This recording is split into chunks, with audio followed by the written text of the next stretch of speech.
खिड़कियां समता भवन में विराजित शासन दीपिका श्री दर्शना श्री जी महाराज साहब, प्रभा महाराज और प्रतीक्षा महाराज साहब आदि ठाणा 3 के सानिध्य में श्रद्धाशील उपासक जिन वाणी का अमृत रसपान का लाभ ले रहे हैं।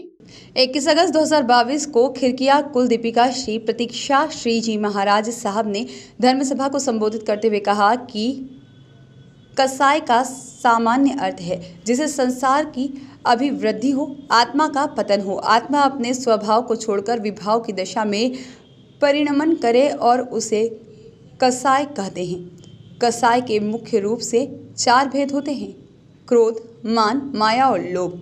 कसाय का पहला भेद क्रोध है। क्रोध के कारण आत्मा आवेश में आ जाती है, अशांत और तप्त हो जाती है। क्रोधित व्यक्ति अपने हिताहित का मान भूल जाता है, विवेक खो बैठता है, साथ ही में स्वयं पर का नशा करने को तैयार हो जाता है। और क्रोध भयंकर अग्नि है जिससे क्रोधी स्वयं भी जलता है और दूसरों को भी जलाता है।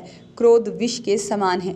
साथ ही क्रोध दुर्गति का कारण है। क्रोध करने से स्वास्थ्य पर प्रतिकूल प्रभाव पड़ता है। क्रोध बुद्धिमान को बुद्धिहीन, कुलवान को कुलहीन और भले को बुरा बना देता है। क्रोध मुख्यतः 4 कारणों से आता है। पहला, मन के अनुकूल कार्य नहीं होने से। दूसरा, अपेक्षा की जगह उपेक्षा हो जाने से। तीसरा, अधिकारों की अवहेलना होने से। चौथा, अहंकार पर चोट लगने से। क्रोध करने से ज्ञान, वात्सल्य और सम्मान घटता है और जन्म मरण बढ़ता है। उन्होंने आगे कहा कि यदि व्यक्ति दूसरों के दोष देखने के बजाय स्वयं के दोष देखने लगे तो संभव है कि क्रोध उत्पन्न ही ना हो। क्रोध का प्रसंग उपस्थित होने पर समभाव को धारण करना चाहिए। क्रोध को क्षमा से जीता जा सकता है। मौन क्रोध का अमोघ उपचार है।